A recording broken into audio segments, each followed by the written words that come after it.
End gold buyers, మీ కష్టాల్లో నమ్మకమైన మీ ఆత్మీయ నేస్తం.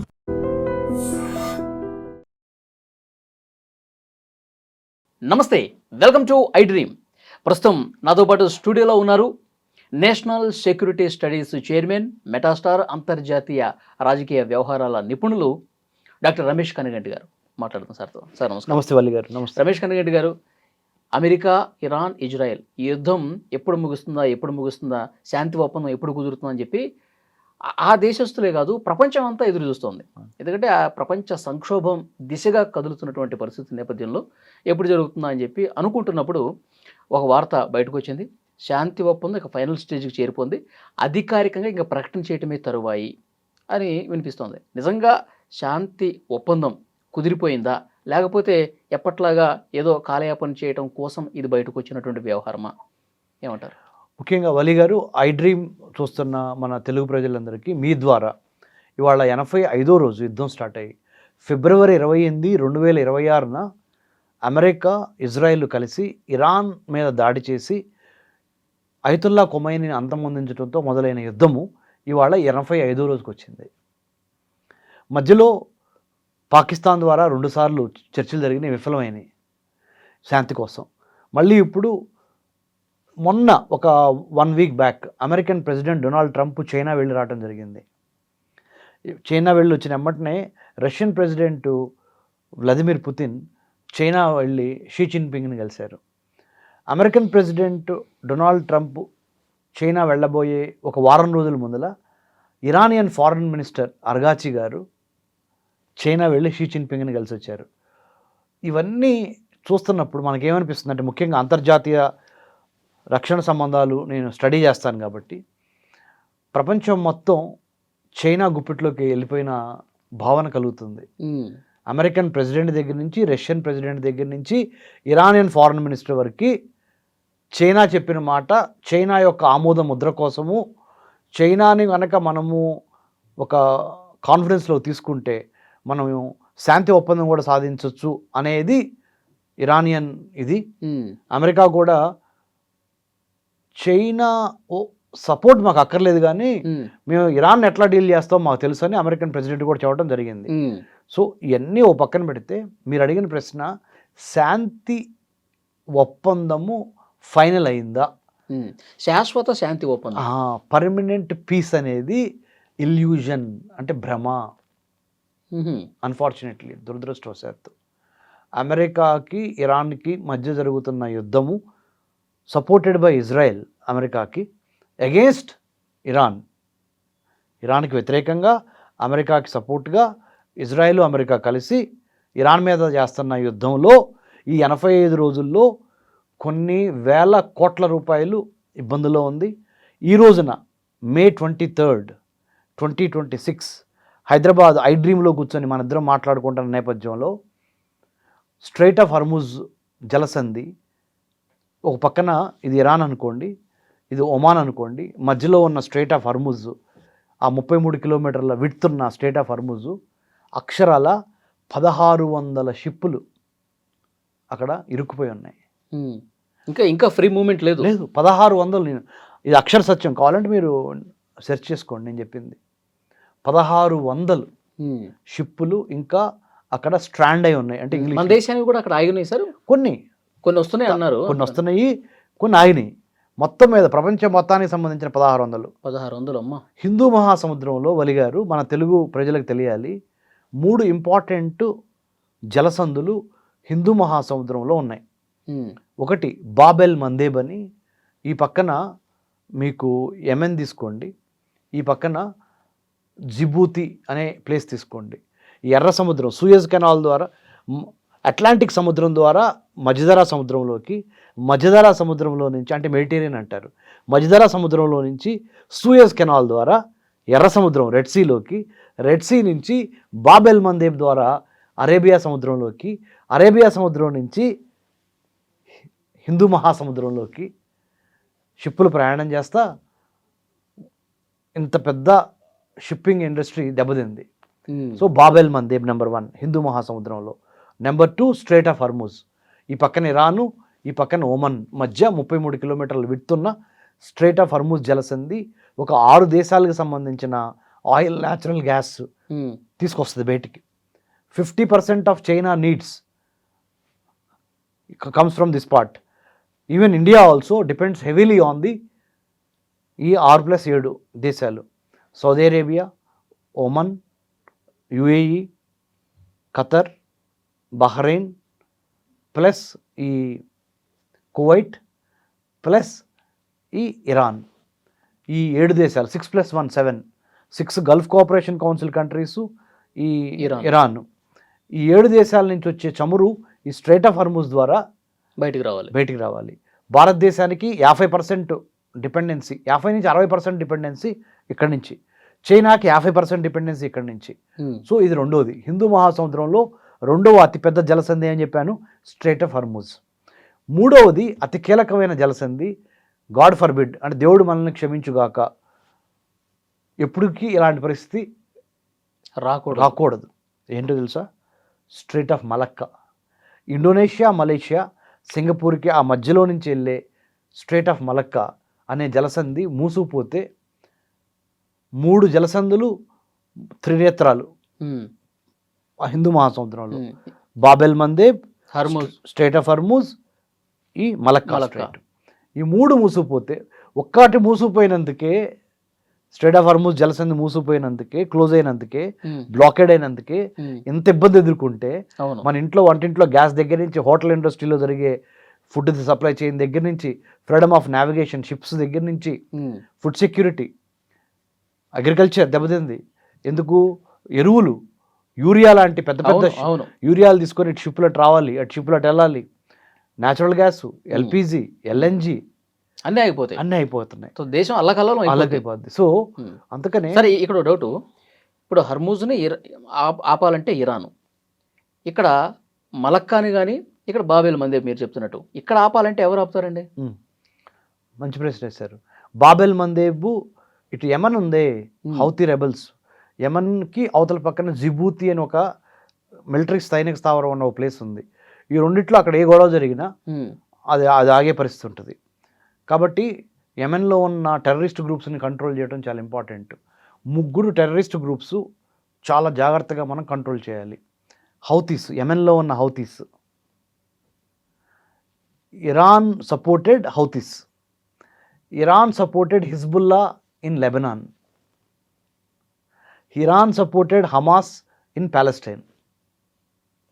ఈ 3 ఇరాన్ డబ్బులు ఇస్తుంది. అలానే అమెరికా మంచిదని నేను చెప్పట్లా, అసలు చాలా వరకు ముజాహిద్దీన్స్ని దాని అవసరాలకు అనుగుణంగా సోవియట్ యూనియన్ని 89లో అక్కడి నుంచి తరివేయటానికి ఆఫ్ఘనిస్తాన్ నుంచి, అక్కడ లోకల్గా ఉన్న ఆఫ్ఘనిస్తాన్లో ఉన్న ముజాహిద్దీన్కి డబ్బులు ఇచ్చి ట్రైనింగ్ ఇచ్చింది ఎవరు? అమెరికానే, సిఐఏ. దాని అవసరాలకు తగ్గట్టు అది ప్రవర్తిస్తుంది అమెరికా. అలాగని ఇరాన్ చెడ్డదని అమెరికా మంచిదని నేను చెప్పట్లా. ఓకే, రెండే. కానీ మీరు ఒక్కసారి ఒకటే అడుగుతున్నాం మన తెలుగు ప్రజలకి మీ ద్వారా. ప్రపంచ జనాభా 800 కోట్ల పైన ఉంది. 800 కోట్ల జనాభా 193 దేశాల్లో విస్తరించింది. 193 దేశాల్లో 3 దేశాలు యుద్ధంలో డైరెక్ట్గా ఉన్నాయి ఇప్పుడు. ఇజ్రాయెల్, అమెరికా కలిసి ఇరాన్ మీద. 32 కోట్ల అమెరికా పాపులేషను, 1 కోటి ఇజ్రాయెల్ పాపులేషను. 32 + 1 ఎంతండి? 33 కోట్లు. ఇరాన్ పాపులేషను ఒక 2 కోట్లు వేసుకోండి, లేదా 3 కోట్లు వేసుకోండి. అంతే, ఎంత? 32 + 1 33 ప్లస్ ఈ ఒక 3 వేసుకుందాం. ఇరాన్ 35 కోట్లు అనుకుందాం.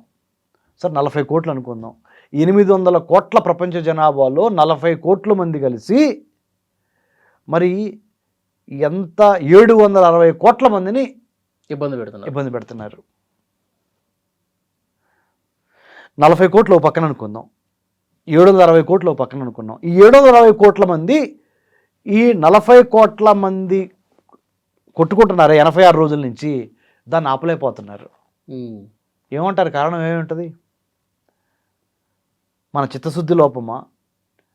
మనం కులాలు, మతాలు, దేశాలు విడివిడిగా విడిపోయి ఐకమత్యం, divided you fall, United you stand. అంతే, కలిసి ఉంటే కలసి సుఖం అంటారు.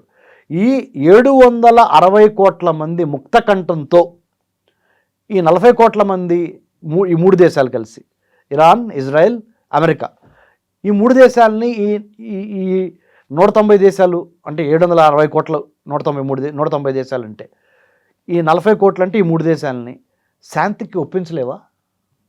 అనుకుంటే సాధ్యమే కదా. ఎందుకు అనుకోవట్లేదు మనం? చంద్రమండలానికి రాకెట్లు పంపించే స్టేజ్కి వచ్చామే, రైట్?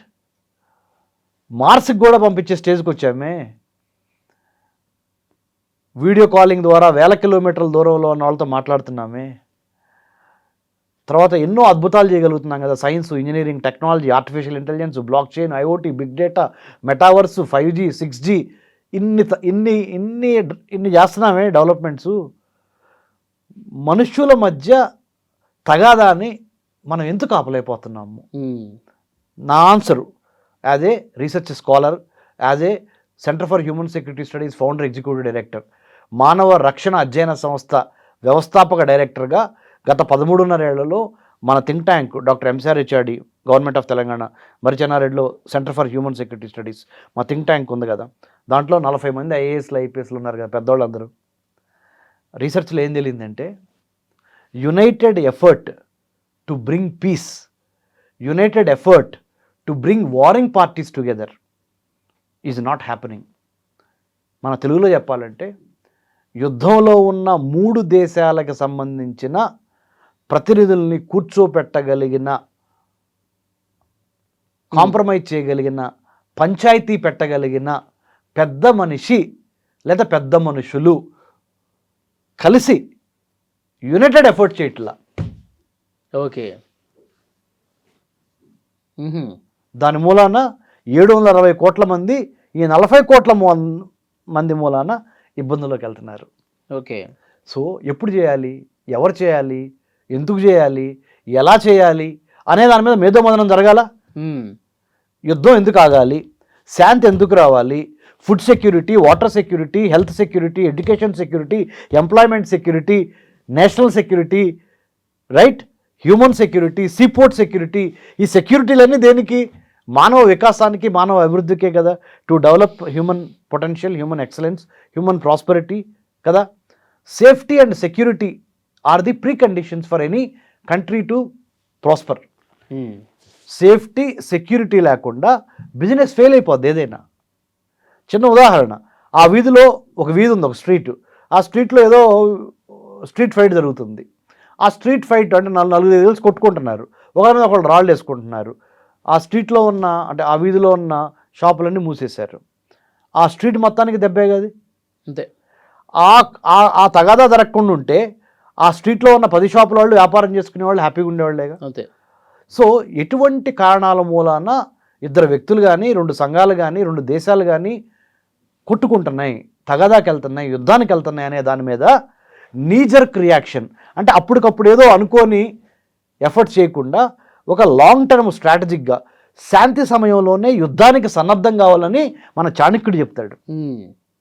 రాబోతున్న యుద్ధాన్ని ముందలగానే పసిగట్టి యుద్ధానికి సంబంధించిన ఇల్ ఫీలింగ్స్ ఉంటాయి ఇద్దరి మధ్య, శత్రుత్వం, దాన్ని తొలగించడం అనేది కంటిన్యూస్గా జరుగుతూనే ఉండాలి. యుద్ధం వచ్చిన తర్వాత శాంతి వేద్దాం అనుకుంటే కుదరదు. యుద్ధం రాకముందలే శాంతికి సంబంధించి ఆ ప్రయత్నాలు జరగాలి. ఓకే. ఆ ప్రయత్నాలు జరగడంలో యునైటెడ్ నేషన్స్ ఫెయిల్ అయిపోతుంది. ప్రపంచ పెద్దన్న ఎవరు? ఐక్యరాజ్య సమితి, అమెరికా. ప్రపంచ పెద్దన్న అమెరికా. ప్రపంచానికి శాంతి తేవాలని క్రియేట్ చేసిన మండలి ఏంటి? ఐక్యరాజ్య సమితి, United Nations organisation. 1945 October December మధ్య మనం పెట్టాము, లెట్స్ సే అక్టోబర్ 1945. రెండో ప్రపంచ యుద్ధం తర్వాత. మొదటి ప్రపంచ యుద్ధము 14 నుంచి 18 వరకు జరిగితే, రెండో ప్రపంచ యుద్ధం 39 నుంచి 44 వరకు జరిగితే, 45లో మనం we started United nations to take care of the 190+ countries, right. So మరి యునైటెడ్ నేషన్స్ ఎందుకు ఫెయిల్ అవుతుంది?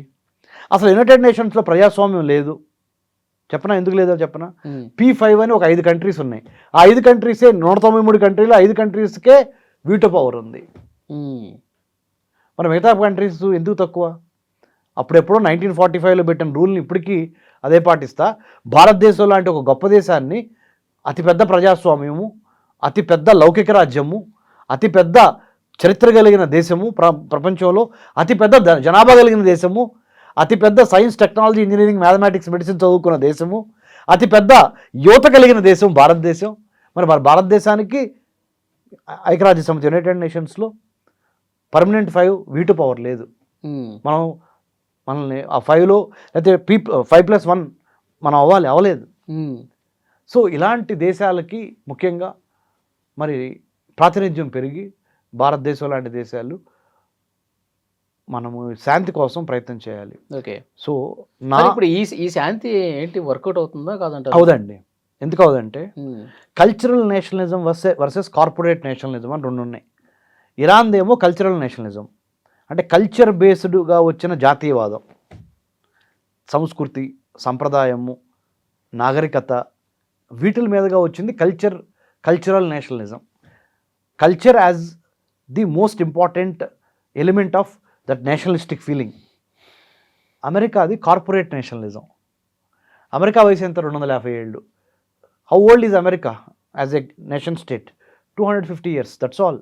1776 4th July it was born.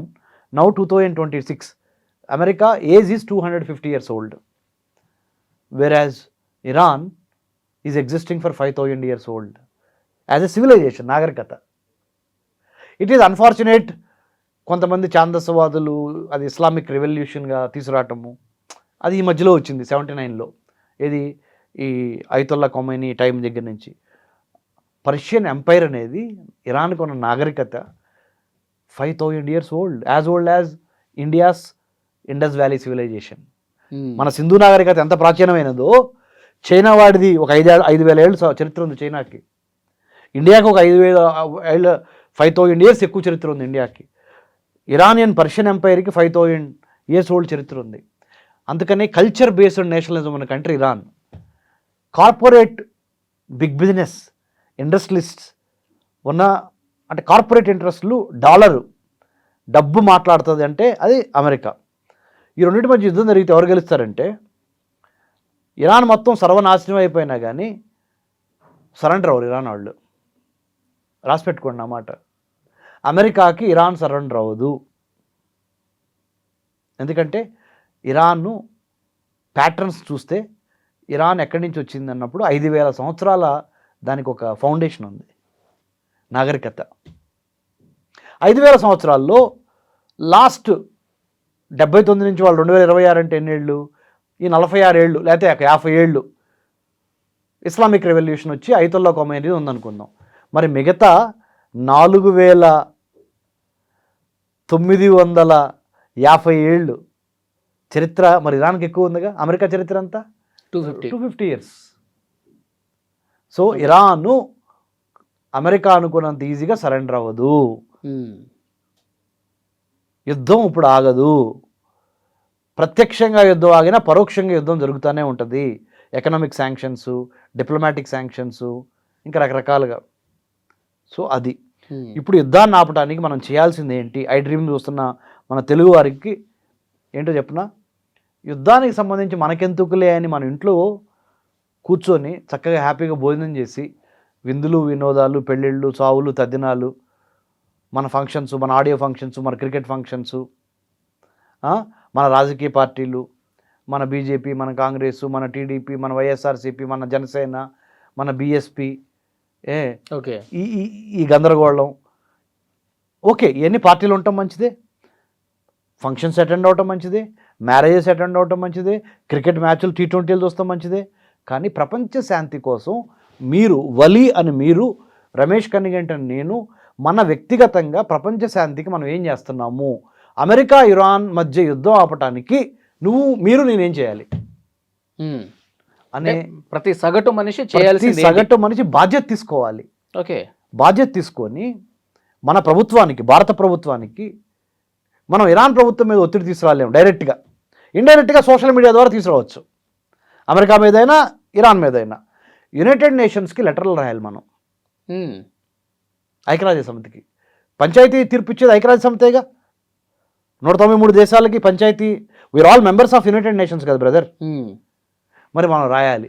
మీరు అడగొచ్చు, రాస్తే పెద్ద సీరియస్ తీసుకుంటారని. అదొద్దు. కృష్ణుడు ఏమని చెప్పాడు? మీకు మీ కర్మ మీరు చేయండి. గీత సారాంశం ఏంటి sir? You do your duty. You do your action, result will be taken care. నువ్వు యాక్షన్ చేయకుండా రిజల్ట్ యాడ్ నుంచి వచ్చింది నీకు? కరెక్ట్. నీ ప్రభుత్వానికి రాయి, ప్రధానమంత్రి గారికి రాయి, పిఎంఓ ఆఫీస్ ఉందిగా, prime ministers office, government of India, send an email to honourable prime minister, sir you take proactive reaction వద్దు సార్, మనకి ఒక అడుగు మనమే ముందుకెళ్దాం సార్, మనమే శాంతి ఒప్పందం కుదర్చడానికి ప్రయత్నం చేద్దాం. ప్రపంచంలో భారతదేశం 2047 కల్లా ప్రపంచంలో నెంబర్ 1 అవ్వాలనుకుంటుంది కదా సార్. వికసిత్ భారత్ 2047. లీడర్షిప్ అంటే ఏంటి సార్? Demonstrative leadership. నాయకుడు అంటే సాహసం చేయాలా, ధైర్యం చేయాలా, ముందు చూపు ఉండాలా, అన్ని బేరీజు వేసుకొని ప్రపంచ దేశాలకి నెంబర్ 1గా మన భారత్ ఎదగాలి అంటే శాంతి తీసుకురావడానికి భారత్ తన వంతు ప్రయత్నం చేసిందా లేదా అనేది చాలా ఇంపార్టెంట్ సార్ అని ప్రధానమంత్రి గారికి రాసి మన సోషల్ మీడియాలో ఓకే మనము దీని మీద కామెంట్స్, వార్ ఆగిపోవాలి, పీస్ రావాలి అని అట్లీస్ట్ ఒక కామెంట్ సోషల్ మీడియాలో, ఫేస్బుక్లో పెట్టండి, ట్విట్టర్లో పెట్టండి, ఇన్స్టాలో పెట్టండి. వంటలు, వార్పులు, లేకపోతే ఆడియో ఫంక్షన్లు, క్రికెట్ మ్యాచ్లు, ఈ డాన్సులు చూస్తున్నారుగా వీడియోస్, మిలియన్స్ ఆఫ్ వ్యూస్ చూస్తున్నారుగా. హైదరాబాద్ బిర్యానీ బాగుందా, పలానా చోట ఇరానీ బిస్కెట్ బాగుందా, ఎక్కడ బట్టలు కొనాలి చేస్తున్నారు కదా. దాంతోపాటు ఇది కూడా చెప్పండి మరి, ఏది యుద్ధం ఆగాలి, అమెరికా ఇరాన్ మధ్య శాంతి రావాలి అనే దానికోసము ప్రధానమంత్రి మోదీ గారు తన యొక్క కేంద్ర మంత్రిమండలితో కలిసి ప్రొయాక్టివ్గా యునైటెడ్ నేషన్స్ మీద ఒత్తిడి తీసుకురావాలి. అవసరమైతే ఇండియా కూడా డైరెక్ట్ యాక్షన్లో దిగి కొట్టుకుంటున్న ఇద్దరిని, అమెరికాని ఇరాన్కి నచ్చజెప్పే ప్రయత్నం విపరీతంగా చేయాలి. పైపైన చేయటం కాదు, కడుపు చించుకొని లోపల నుంచి కసితో చేయాలి అని ఒక సెంటెన్స్ పెట్టండి. అప్పుడు మీ గ్యాస్ సిలిండర్ ధర తగ్గిద్ది, ఎల్పిజి ధర తగ్గిద్ది, అంతే, ఫుడ్ సెక్యూరిటీ ఇబ్బందులు పోతాయి, ఫుడ్ ఇన్సెక్యూరిటీ ఇబ్బందులు, అగ్రికల్చర్ ఇన్సెక్యూరిటీ, ఇక అన్నీ. సో నేనేమంటున్నానంటే యాక్షన్, మాటలు కాదు నాయకత్వం అంటే చేతలు. ప్రతి భారతీయ పౌరుడు, పౌరురాలు గాల్లో దీపం పెట్టి దండం పెట్టకుండా తమ వంతుగా ఒక చిన్న విన్నపము, ఒక సెంటెన్స్. మళ్ళీ ఈ ప్రశ్న లేదు డాక్టర్ రమేష్ కన్నిగంట గారు దాని మూలాన ఏమవుద్ది, మనకేమొచ్చిద్ది, ముందర పని చేయండి రా బాబు, చెప్పింది చేయండి. మీరు ఏమొచ్చిందో దేవుడు చూస్తాడు. అది నా యొక్క సలహా. అలా మేము మా centre for human security studies ద్వారా ఇప్పటికి గత 85 రోజుల్లో ఒక 100 మంది రీసెర్చ్ ఇంటర్న్స్ని రిక్రూట్ చేసుకొని, BTech, BCom, BSc, MTech, MCom, MA, MBA చదువుతున్న వాళ్ళని, వాళ్ళ ద్వారా conflict peace and conflict resolution, శాంతి ఎలా రావాలి, యుద్ధం ఎలా ఆగాలనేది మీద పరిశోధన చేస్తున్నాం.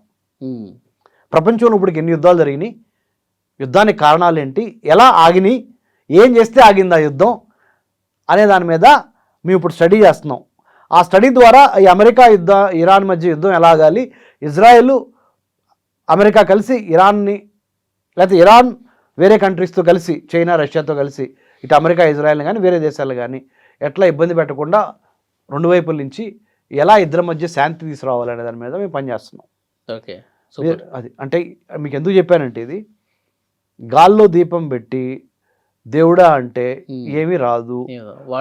వాళ్ళందరూ వాళ్ళ యుద్ధం మీరు అంతే కుదరదు. మీరు భగవద్గీత చూడండి, బైబిల్ చూడండి, ఖురాన్ చూడండి, ఏ మత గ్రంథమైనా ఇతిహాసమైనా చూడండి, ప్రతి వాళ్ళు చెప్పేది ఒకటే చెప్తారు, karma will come back, action ఓరియంటెడ్గా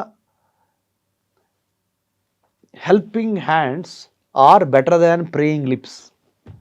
ప్రార్థించే పెదవుల కన్నా సాయం చేసే చేతులు మిన్నా. మనం ఏం సాయం చేయాలి? ప్రపంచ శాంతి కోసం యునైటెడ్ నేషన్స్ మీద ఒత్తిడి తీసుకురావాలి.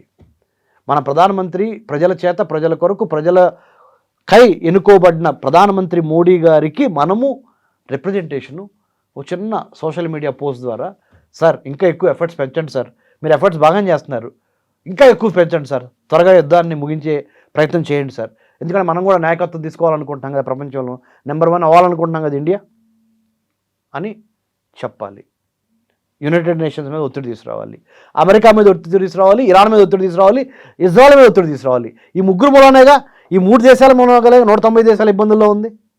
ఇది రెండో పాయింట్, ఫైనల్ పాయింట్. ప్రపంచ రాజకీయాలు, ప్రపంచ రక్షణ సంబంధమైన వ్యవహారాల మీద ప్రతి స్టూడెంటు అవగాహన ఏర్పరచుకోవాలి.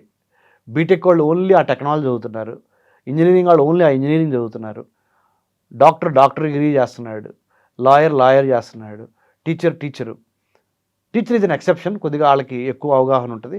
మిగతా వాళ్ళు జియో పాలిటిక్స్ అంటే రాజకీయ, ఆర్థిక, భౌగోళిక, సామాజిక, సాంఘిక ప్రపంచ పరిస్థితుల మీద ఇంట్రెస్ట్ పెట్టాలి.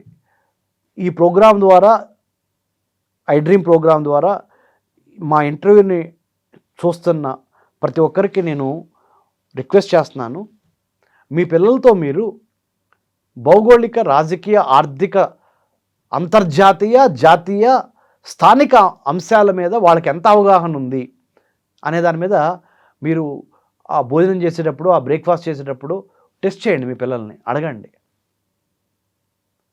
అసలు ఆఫ్రికా ఎక్కడుందిరా, ఆస్ట్రేలియా ఎక్కడుంది, పాపా న్యూగినియా ఎక్కడుంది, అంటే భౌగోళికంగా అమెరికా ఎక్కడుంది, ఏ ఖండంలో ఉంది, భారతదేశం చుట్టుపక్కల ఉన్న దేశాలు ఎన్ని, మన ఇంటికి ఎన్ని గజాలు ఉన్నాయో తెలుసు మీకు, మన రోడ్డుకి ఎన్ని ఎంట్రీ ఎగ్జిట్ పాయింట్లు ఉన్నాయో తెలుసు. కానీ మరి భారతదేశానికి ఎన్ని వేల కిలోమీటర్ల బౌండరీ ఉందిరా, భారతదేశం ఎంత పెద్దది, ఎన్ని రాష్ట్రాలు ఉన్నాయి, అందుట్లో ఎన్ని కోస్తా రాష్ట్రాలు ఉన్నాయి, 15,000 కిలోమీటర్ల భారతదేశానికి బోర్డర్స్ ఉన్నాయి, 11,098 కిలోమీటర్ల భారతదేశానికి కోస్తా తీరం ఉంది, 9 కోస్తా రాష్ట్రాలు ఉన్నాయి, 12 మేజర్ పోర్ట్లు ఉన్నాయి, 200 నాన్ మేజర్ పోర్ట్స్ ఉన్నాయి. Ports are the gateways to the country. World trade, ప్రపంచ వ్యాపారంలో 80% షిప్పుల ద్వారా వ్యాపారం జరుగుద్ది. అంటే మనకున్నది అతి గొప్ప విలువైన సంపద. పైన హిమాలయాలు ఉంటే ఇటు ఇటు దక్షిణాన, తూర్పున, పడమర, కింద కలిపితే హిందూ మహాసముద్రం, ఈ పక్కన అరేబియా, ఈ పక్కన బంగాళాఖాతం, మొత్తం కలిస్తే కింద హిందూ మహాసముద్రం. హిందూ మహాసముద్రంలో 23 countries Indian ocean rim association countries ఉన్నాయి. అందుట్లో హిందూ మహాసముద్రం 3 కాంటినెంట్స్ని తాగుతుంది. ఆఫ్రికా నుంచి స్టార్ట్ అయ్యి ఏషియా, ఇటు ఆస్ట్రేలియా వరకు. ఈ విషయాలన్నీ స్టూడెంట్స్కి టీచర్లు చెప్పాలి, తల్లిదండ్రులు కూడా పిల్లలతో మాట్లాడాలి. ఇవి మాట్లాడకుండా మనకి ఇన్ని పొలాలు ఉన్నాయి, మనకి ఇన్ని స్థలాలు ఉన్నాయి, నువ్వు బాగా చదువుకుంటే నీకు ఎంత జాబ్ వచ్చింది, కట్నము, ఈ మంచి చెడు, లేకపోతే నువ్వు బాగా చదువుకోయా, అమెరికా వెళ్ళి సెటిల్ అయ్యాయా, ఆడ నుంచి మాకు ఇన్ని డాలర్లు పంపించాయా, లేకపోతే పక్కన వాళ్ళు యూకేలో ఉన్నారంటయ్యా, నెలకు 3 లక్షలు ఇంటికి పంపిస్తున్నారు, నువ్వేమో అరే దేశం కోసం కొన్ని లక్షల మంది ప్రాణాలు త్యాగాలు చేశారు మన భారతదేశం కోసం, ఇక్కడ కూర్చొని, ఇక్కడ చదువుకొని, ఇక్కడ ఐఐటీల్లో, ఇక్కడ ఐఎంలో, ఇక్కడ ఎన్ఐటీల్లో, ఇక్కడ కాలేజీల్లో చదువుకొని నువ్వు అక్కడికి వెళ్ళి సైబర్ కూలీగా పనిచేయటమేంద్రా బాబు. సెకండ్ క్లాస్ ట్రంప్ చేసే పాలసీల మూలాన మనకి ఇక్కడ నిద్రలేని రాత్రులు ఏంట్రా బాబు. ఈ ప్రోగ్రామ్ చూస్తున్న వాళ్ళకి నేను చెప్పేది అర్థమవుతుంది. ఎంతమంది మీ కొడుకుల్ని, కూతుళ్ళని ఎడ్యుకేషన్ లోన్స్ తీసుకొని ఆ దేశం పంపించారు, మీరు గుండెల మీద చేసుకొని చెప్పండి ఎంతమంది మీ పిల్లలు అక్కడ అల్లాడిపోతున్నారు. కంపల్సరీ ప్రాక్టికల్ ట్రైనింగ్ దొరకదు, ఆప్షనల్ ప్రాక్టికల్ ట్రైనింగ్ దొరకదు, ఎంఎస్ అయిపోద్ది, ఎంఎస్ నుంచి F1 స్టూడెంట్ వీసా మీద వెళ్తారు, దాని నుంచి H1B రాదు, అక్కడి నుంచి వదిలి రాలేరు మీ పిల్లలు, మీరు ఇక్కడి నుంచి ఎదురు డబ్బులు పంపించాలి, పరువు నష్టం అనుకుంటారు, అమ్మా నాన్న ఫీల్ అవుతారని వాళ్ళు చెప్పరు, వస్తే చుట్టుపక్కల వాళ్ళు ఏమనుకుంటారు, మీరు ఫీల్ అవుతున్నారు. నాకు ఫోన్ కాల్స్ వస్తున్నాయి. నాకు ఎంతమంది తల్లిదండ్రులు ఫోన్ కాల్స్ చేస్తున్నారంటే 2025 జనవరి నుంచి, ట్రంప్ ఎప్పుడైతే అధ్యక్ష పీఠం ఎక్కాడు అప్పటి నుంచి, నిరుద్యోగం అమెరికాలో, లక్షల రూపాయలు లోన్లు తీసుకొని ఇక్కడ ఇండియన్ బ్యాంక్స్ నుంచి మన తల్లిదండ్రుల పిల్లల్ని అక్కడ పంపించారు. అవసరమైంది తమ్ముడు. ఒక 2 ఏళ్ళు అంటే ట్రంప్ వెళ్ళిపోతాడు, చాలా వరకు ఈ నెగిటివిటీ తగ్గుద్ది, అప్పుడు మన వాళ్ళకి బాగుంటుంది. అక్కడ రివర్స్ బ్రెయిన్ డ్రైన్ అయ్యి వలీ బ్రదర్, రివర్స్ బ్రెయిన్ డ్రైన్ అయ్యి అమెరికాలో సెటిల్ అయిన వాళ్ళందరూ నన్ను నమ్ము, అమెరికాలో సెటిల్ అయిన భారతీయులందరూ ఇంక్లూడింగ్ తెలుగు వాళ్ళు ఇవాళ నుంచి ఇంకొక 10 ఏళ్ల లోపల పెట్టాబేడా సర్దుకొని భారతదేశానికి రాకపోతే గనక చూడండి, ఎందుకో తెలుసా, అలాంటి గొప్ప దేశం మంది. ఇప్పుడు ప్రస్తుతానికి అక్కడికి ఎందుకు వెళ్ళారంటే వీళ్ళు dollar and standard of living అంటారు, డీడాలరైజేషన్ జరుగుతుంది ప్రపంచవ్యాప్తంగా. America is not a rising power, America is a waning power. America తన ప్రాబల్యాన్ని క్రమక్రమంగా కోల్పోతుంది. మన ట్రంప్ వెళ్ళి చైనాలో కూర్చున్నప్పుడు ట్రంప్ ఎలా కూర్చున్నాడు తెలుసా? ఉమ్. చైనా అధ్యక్షుడి ముందు ఎట్లా కూర్చున్నాడు? ట్రంప్ ఎలా కూర్చుంటాడు అసలు మామూలుగా? ఇలా కూర్చుంటాడు. ఎలా షేక్ హ్యాండ్ ఇలా పట్టుకొని ఇలా అంటాడు. ఉమ్. చైనీస్ ప్రెసిడెంట్ షీ జిన్పింగ్ ఎట్లా అల్లా ఉన్నట్టు పట్టుకొని వదిలేశాడు. చైనీస్ ప్రెసిడెంట్ ఏమన్నాడు తెలుసా అమెరికన్ ప్రెసిడెంట్తో? మనము రైవల్స్గా ఉండకూడదు, పార్ట్నర్స్గా ఉండాలన్నాడు. మనం శత్రువులం కాదు, కలిసి పని చేయాలని చెబుతున్నాడు. ఈయన కూడా అదే అన్నాడు, ట్రంప్ కూడా. కానీ ఒక మాట అన్నాడు చైనీస్ ప్రెసిడెంట్, తుసిడైడ్స్ ట్రాప్ అన్నాడు. ఉమ్. తుసిడైడ్స్ ట్రాప్ అంటే అది ఒక గ్రీక్ హిస్టారికల్ నేపథ్యంలో, గ్రీక్ మైథాలజీ హిస్టారికల్ నేపథ్యంలో చెప్పారు మీరు కదా. తుసిడైడ్స్ ట్రాప్ అంటే ఏంటంటే ఒక రైజింగ్ పవర్కి ఆల్రెడీ ఎమర్జింగ్ పవర్కి మధ్య గనక యుద్ధం జరిగితే, ఒక ఎదుగుతున్న కంట్రీకి, ఒక ఎదుగుతున్న దేశానికి, ఆల్రెడీ ఎదిగిన దేశానికి మధ్య యుద్ధము చాలా వినాశనానికి దారితీసింది. కాబట్టి మన ఇద్దరం కొట్టుకోవద్దు, మీరు నెంబర్ 1 అమెరికా, నేను number 2 China, we should not fight, if we fight it's a disaster అని చైనీస్ ప్రెసిడెంట్ చెప్పాడు. అంటే నర్మగర్భంగా ఏం చెప్పాడంటే, తైవాన్ విషయంలో నువ్వు కనుక సపోర్ట్ చేసావు అనుకో, ఎవరికి? తైవాన్ని, చైనాకు వ్యతిరేకంగా mister America, mister president Trump, మన ఇద్దరం కొట్టుకోవాల్సి వస్తుంది. అది నీకు మంచిది కాదు, నాకు మంచిది కాదు, ప్రపంచానికి అసలు మంచిది కాదు అని చెప్పి పంపించాడు అక్కడి నుంచి. సో ఇవన్నీ ఎందుకు చెబుతానంటే, will conclude it some other time, will talk వలి. ఎస్. శాంతి ఎలా సాధించాలి? 40 కోట్ల మంది ఉన్న 3 దేశాలు, 750 కోట్ల మంది ఉన్న 190 దేశాలు, ఇది సినారియో. ఈ 40 కోట్ల మందిని ఈ 750 కోట్ల మంది ఆపలేరా యుద్ధం జరగకుండా? చెప్పు. ఆపాలి. 750 కోట్ల మందిలో కనీసం 50%, అంటే ఒక 400 కోట్ల మంది లెటర్స్ 4 యూట్యూబ్లో లేదా ఇన్స్టాలో లేదా ఫేస్బుక్లో ఒక sentence, let's welcome peace, stop war, ఏదో ఒక మాట రాయండి, ఏమైంది? మీ సొమ్ము మన సొమ్ము ఏమైనా పోయిద్దా? పంచభూతాలు మన ఇంటెంట్, మన కంటెంట్, మన క్యారెక్టర్ని గమనిస్తాయి.